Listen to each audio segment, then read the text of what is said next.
بسم الله الرحمن الرحيم يسبح لله ما في السماوات وما في الأرض الملك القدوس العزيز الحكيم هو الذي بعث في الأميين رسولا منهم يتلو عليهم آياته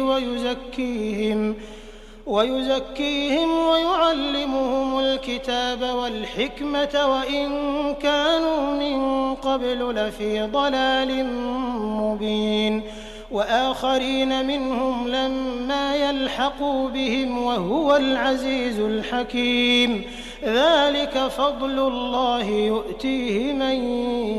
يشاء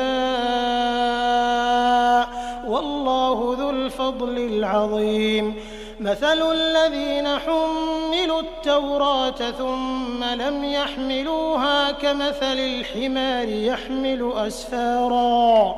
بئس مثل القوم الذين كذبوا بآيات الله والله لا يهدي القوم الظالمين قل يا أيها الذين هادوا إن زعمتم أنكم أولياء لله من دون الناس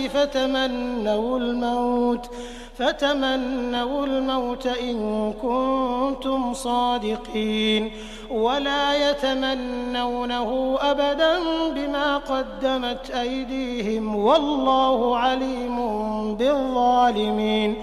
قل إن الموت الذي تفرون منه فإنه ملاقيكم ثم تردون إلى عالم الغيب والشهادة فينبئكم بما كنتم تعملون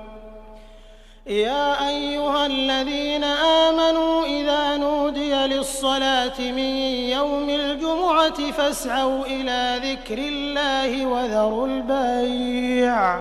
ذلكم خير لكم إن كنتم تعلمون فإذا قضيت الصلاة فانتشروا في الأرض وابتغوا من فضل الله واذكروا الله كثيرا لعلكم تفلحون وإذا رأوا تجارة أو لهوا انفضوا إليها وتركوك قائما